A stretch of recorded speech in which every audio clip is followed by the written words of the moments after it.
네, 오늘 같이 읽은 본문 말씀 창세기 47장의 말씀을 가지고 제가 말씀을 전하겠는데요. 오늘 요즘 시대를 일컬어서 종종 우리는 그 100세 시대라는 말을 종종 쓰게 됩니다. 100세 시대. 무슨 말일까요? 우리가 요즘 먹는 음식이 또 옛날보다 너무나도 좋아서 영양도 많고 좋은 음식이 많아서 건강하게 먹고 또 의학이 발달해서 어떤 병이 걸려도 또 잘 낫고 그렇게 하니까 우리가 100세쯤은 이제 거뜬히 사는 시대가 되었다, 그런 말씀을 여기집니다. 옛날에는 60이 되면 환갑이라고 마을에서 큰 잔치를 벌였는데 저도 어릴 때 그런 잔치 벌이는 거 본 것 같아요. 그때 환갑잔치라는 말을 들은 것 같아요. 그런데 요즘 60 돼가지고는 생일 잔치 오라는 말하기 조금 부끄럽습니다. 70도 좀 그래요. 이제는 70도 조금 옛날 같은 그런 가치가 없어요. 최소한 80 정도 돼야지 그래도 되는 그런 시대에 살고 있는데, 과연 우리가 이 시대에 120세까지 살 수 있을까요? 우리 시대는 잘 몰라도 혹시나 우리 후대는 그럴지도 모르겠습니다. 연구를 해보니까, 살펴보니까 요즘 시대에 가장 평균 수명이 가장 많은 나라가 그 지중해 연안에 있는 모나코라는 나라에서 가장 오래 사는 걸로 그 기대 수명이 나와 있습니다. 그 모나코 나라는 86.5세까지 살 수 있다고 그러고요. 평균 기대 수명입니다. 그리고 홍콩이 2등으로 85.6세, 그리고 일본이 84.8세, 그리고 한국은 84세 플러스 이렇게 나오고요. 우리가 살고 있는 미국은 78에서 79.5세, 좀 이렇게 떨어집니다. 우리 한국 가면 좀 더 오래 살 수 있을지도 모르겠어요. 여러분들은 어떻게 몇 세까지 살고 싶으신가요? 한 100세? 한 120세? 한 더 오래 살고 싶으신가요? 나는 주님을 너무 사랑해서 빨리 가시다 말씀하지 마시고, 나는 건강하게 오래 살고 싶다는 갈망을 가지시고, 저는 이 자리에 있는 우리 모든 분들이 정말 하나님 안에서 건강하게 하나님의 축복을 마음껏 받고 누리면서 오래오래 사셨으면 좋겠습니다. 그런데 문제는 우리가 100세를 살고 120세를 살아도 우리가 영원히 살지는 못한다는 것이 문제입니다.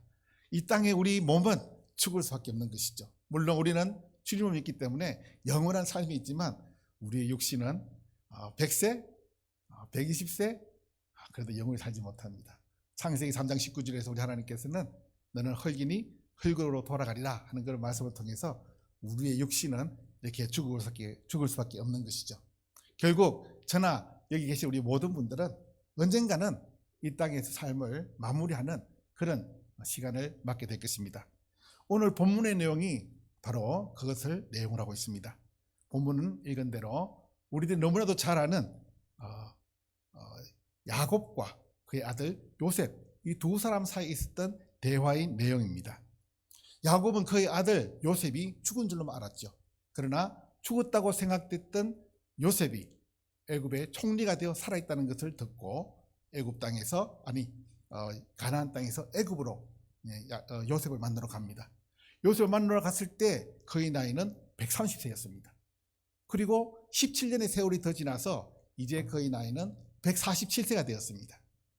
그는 이제 나이가 많아 자기가 죽을 때가 임박한 것을 알고 그의 아들 요셉을 부릅니다.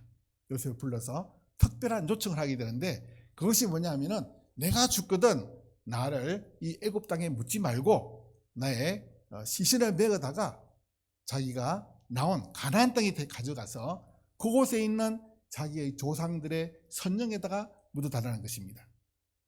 그렇게 하니까 요셉이 그렇게 하겠다고 동의를 합니다. 그런데 그것도 또 부족했는지 다시 한 번 더 말합니다. 자기 허벅지에 손을 대고 맹세로 약속하라는 거죠. 그냥 약속으로 충분하지 않고 맹세해라, 진짜 그리 하겠냐고 맹세할 때에 그 아들은 맹세하고 그렇게 하겠다고 동의를 합니다. 자, 왜 그러면은 이 야곱이 자기가 죽으면은 자기가 지금 살고 있는 그 땅에 그냥 묻히면 되지 왜 그 시신을 데려다가 가나안 땅까지 데리고 가서 장사를 했을까요? 인생의 끝자락에 선 야곱이 어떤 신앙을 가지고 있었길래 이런 특별한 부탁을 했는지 오늘 성경을 살펴보면서 좀 알아보려고 합니다. 야곱이 이러한 특별한 부탁을 했는 것은 그는 언약의 땅 가나안 땅을 바라보는 신앙을 가지고 그의 삶을 마무리하고 있기 때문입니다. 이는 그가 나왔던 17년 전에 나왔던 그 가나안 땅이 보통 땅이 아니라 하나님께서 약속하신 약속의 땅, 그의 자손과 후손들에게 약속한 언약의 땅이라는 것을 인지하고 있었던 것입니다.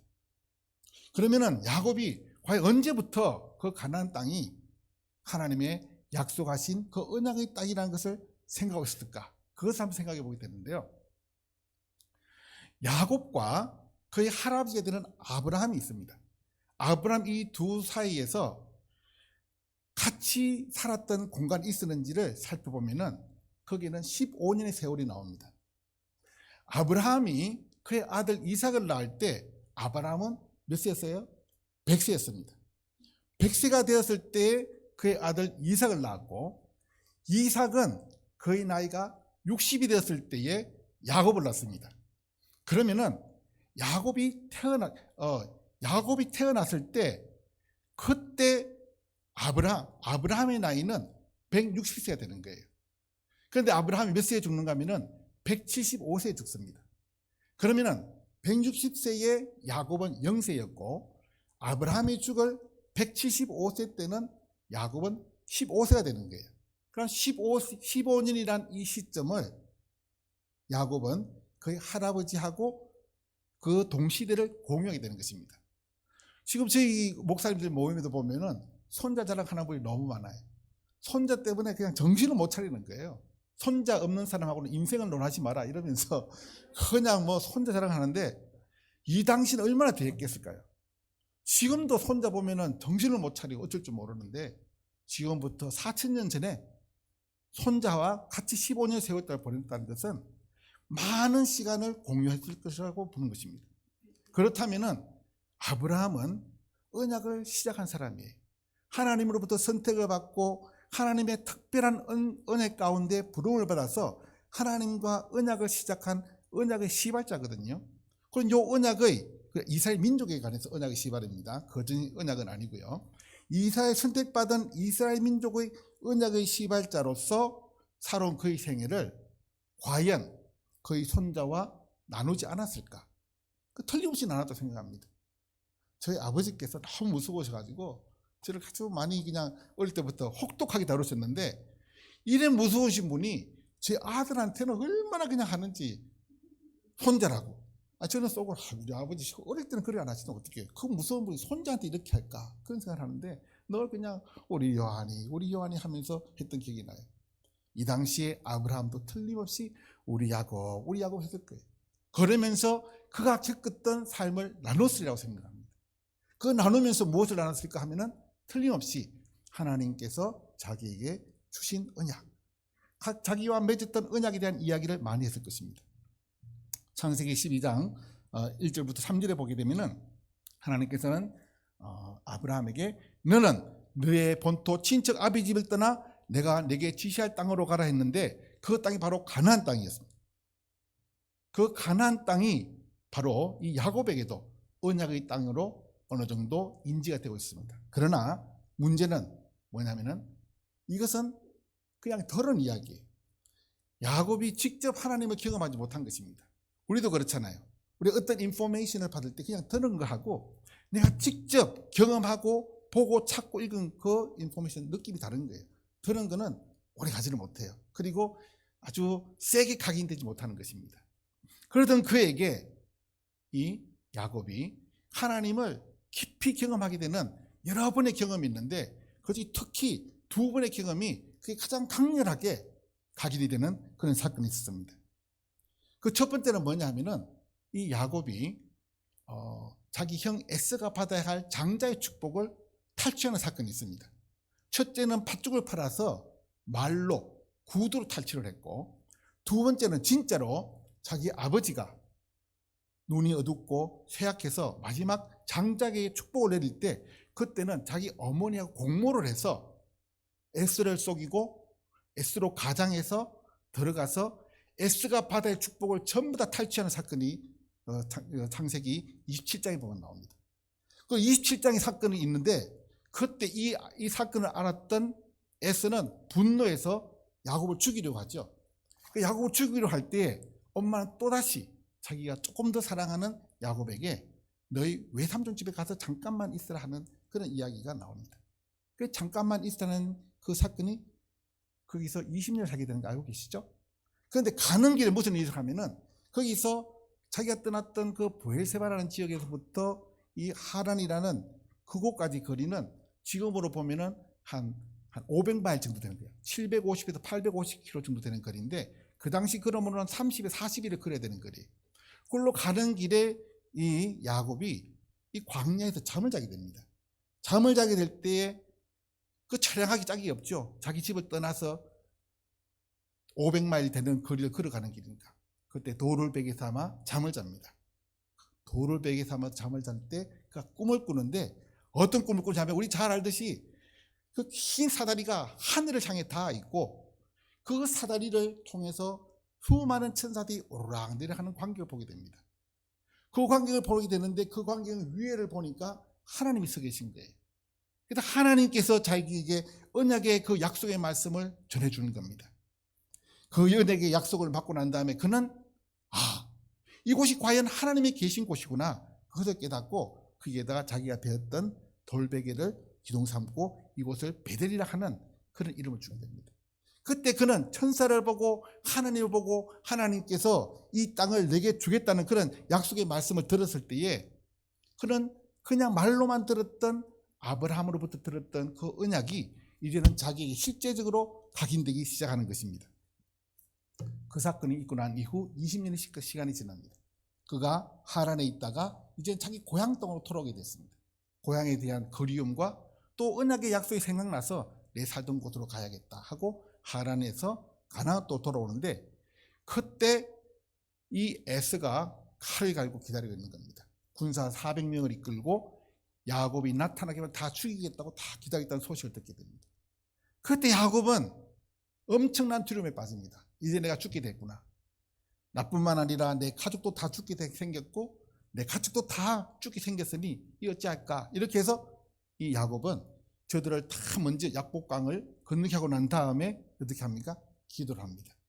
이 기도를 하면서 또다시 한 번 더 야곱은 엄청난 영적인 체험을 하게 됩니다.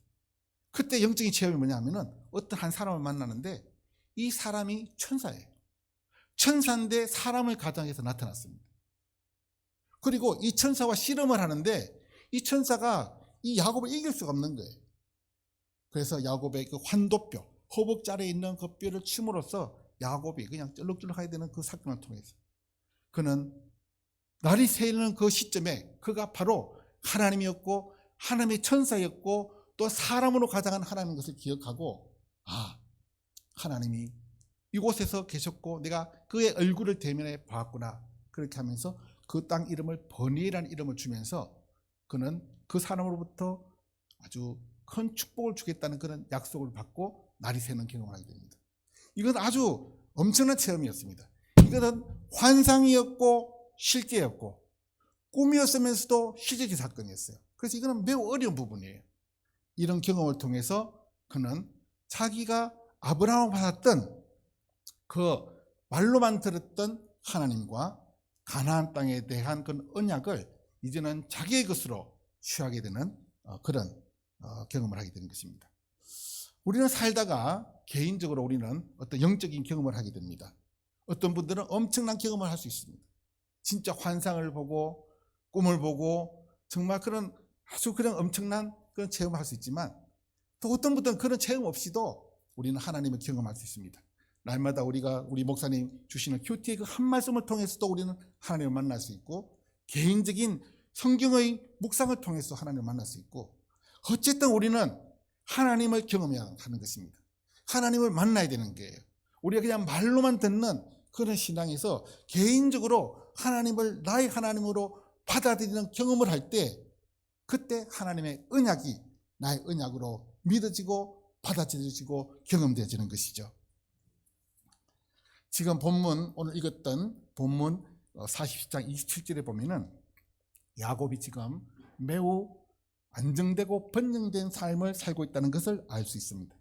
그는 고센이란 땅, 애굽의 왕이 하산 고센이란 땅에서 아주 목축가 풍부하고 또 물이 풍부해서 아주 목축이 아주 수월한 그런 곳에서 많은 우양을 갖게 되었고, 또한 그곳에서 또 많은 자식을 낳게 되었고, 산업이 풍성하고 정말 번성의 축복을 지금 아주 누리고 있는 것이 오늘 읽었던 47장 27절의 말씀입니다. 그는 아마 외형적으로 보기에는 아마 야곱의 생에서 가장 안락하고 가장 편안하고 가장 행복할 수 있는, 정말 아무런 어려움이 없는, 왕으로부터 보호를 받고 또 자기 아들이 이 가뭄으로부터 이 모든 애굽의 백성들 구했으니 얼마나 칭송을 받았겠어요.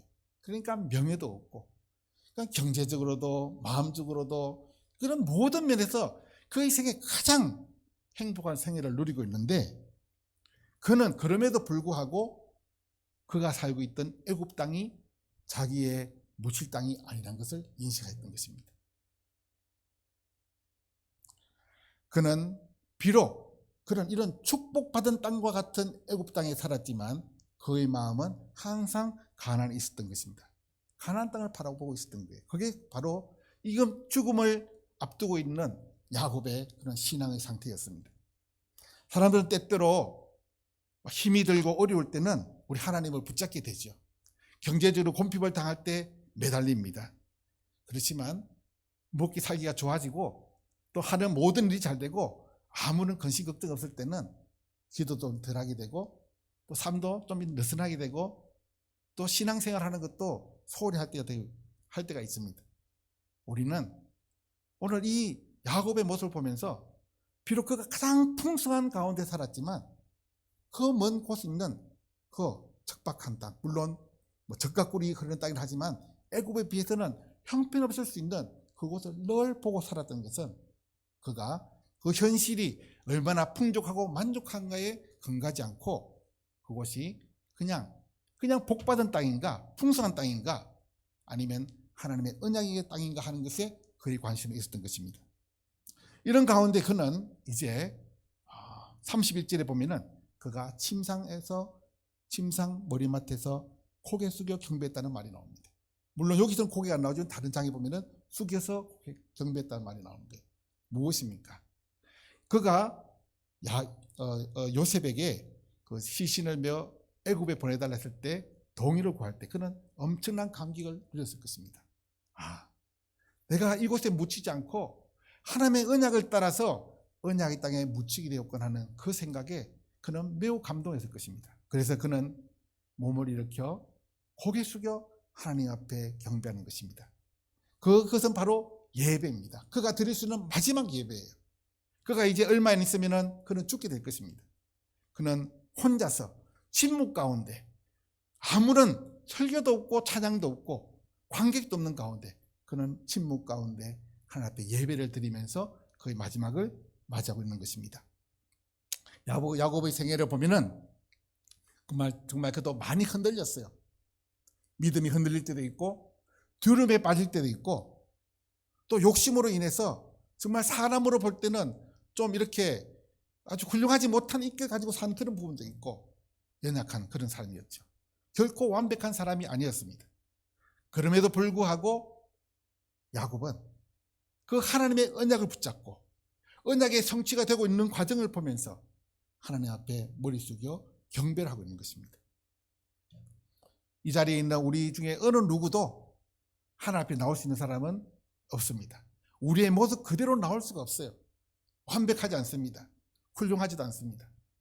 그렇지만 우리가 하나님 앞에 나올 수 있는 것은 우리의 모습 때문이 아니라 정말 우리를 대신히 해서 십자가에서 피 흘려 주신 그 예수 그리스도의 그 보혈을 힘입어서 담력을 얻어서 정말 우리가 하나님의 성소 앞에 나가는 것처럼 우리는 예수 그리스도를 힘입어 오늘 이 자리에 나와서 감히 하나님 앞에 고개 숙여 경배하고 예배 드릴 수 있는 것입니다. 얼마나 감사한 일입니까?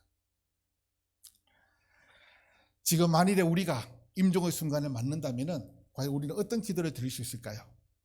과연 야곱처럼 고개를 숙여서 하나님 앞에 정말 경배할 수 있을까요? 만일에 우리가 말을 할 수 있고 입을 벌려서 기도할 수 있고 또 마음의 묵상으로 기도할 수 있다면 과연 우리가 마지막 죽음을 눈앞에 둔 임종의 순간에 과연 우리는 어떤 기도를 드릴 수 있을까요? 아마 저는 이런 기도를 드릴 수 있지 않을까 생각해 봅니다. 하나님, 참으로 감사합니다. 환난 많은 이 세상 살아가기에는 너무나도 힘들고 나는 힘이 없고 연약한 그런 인생이었지만 하나님께서는 언약에 신실하시사 지금까지 은혜와 사랑으로 저를 이끌어 주시니 너무나도 감사합니다. 자격 없는 자에게 일생 동안 이렇게 과분한 은혜를 베풀어 주셨으니 주의 한량한 은혜에 감사드릴 뿐입니다. 이제 나의 영혼을 주님께 맡기오니 주님, 내 영혼을 받아 주옵소서. 이런 기도를 드릴 수 있지 않을까요? 내 인생을 되돌아보니 나는 정말 자격 없는 인생이었는데 하나님의 은혜가 너무나도 커서 우리는 주여 너무나도 감사합니다. 이제 내 영혼을 받으소서라고 우리는 기도할 수 있는 것입니다. 이날이 지나서 얼마 되지 않아서 이제 그는 그의 모든 자녀들을 불러놓고 축복을 하고 유언을 합니다. 그리고 그는 거의 나이 147세에 정말 거의 파란만장했던 그는 일생을 마감하게 됩니다. 그리고 요셉은 그가 아버지에게 약속했던 대로 아버지의 시신을 메고 가나안으로 올라가서 그래서 거기 가서 그러니까 어떻게 됩니까? 아브라함이 묻혀 있고 또 그의 야곱의 아버지가 묻혀 있는 이삭이 묻혀 있는 그 막벨라 굴에 장사하는 그런 일을 하게 됩니다. 요셉은 정말 신실하게 아버지가 맺었던 그 약속을 지키는 것입니다. 저는 지금 이제 아틀란타 온 지 4년이 막 지났습니다. 4년이 지났는데 저 아틀란타 오니까 정말 이곳은 살기 좋은 곳이라는 사실을 알 수 있습니다. 풍경은 너무나도 아름답고 사람들은 친절하고 한국 식당도 많고 한국 마켓도 많고 한국 빵집도 많고 카페도 많고 정말 공기는 맑고 범죄 위험 적고 자연재해는 거의 없고 공기는 맑고 숲이 많아서 정말 이런 곳 산다면 뭐 100세는 뭐 거뜬하게 넘길 수 있지 않을까 그런 생각만큼 너무너무 살기 좋은 곳이라는 것을 알게 되었습니다. 거의 뭐 낙원 수준이라고 볼 수 있겠습니다. 다들 어떻게 여러분들 이렇게 좋은 곳 어떻게 알고 오셨는지 저는 이렇게 늦게 하는데 여러분들 일찍 오신 분들 계시는 것 같아요. 정말 축하합니다. 그렇지만 또다시 우리가 한 가지 생각해야 될 것은 이것도 우리의 영원한 곳은 아니잖아요. 이 세상에 어떤 정말 낙원에 견줄 만한 어떤 곳도 우리의 영원한 곳은 아닙니다. 그것은 우리의 영원한 안식처가 될 수 없는 것입니다. 그래서 우리는 종종 우리의 현실이 나의 현재가 어디에 있는지를 한번 점검해 볼 필요가 있습니다.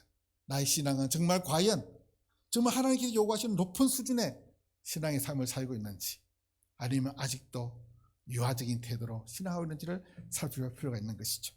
지금 나는 과연 애굽을 향해서 가고 있는지 아니면 언약의 땅, 약속의 땅, 가나안 땅을 향해서 지금도 나는 묵묵히 걸어가고 있는지 나의 삶의 중심, 내 마음의 중심은 과연 편안하고 안락함인지 아니면 언약의 말씀이 나의 삶의 중심이 되고 있는지 그리고 언젠지는 모르지만 이 땅의 마지막 순간을 맞을 때 과연 나도 고개 숙여 경배했던 야곱처럼 정말 고개 숙여 하나님 앞에 감사의 기도, 감사의 예배를 드릴 수 있는지 우리의 신앙을 한번 점검해 봐야 되겠습니다.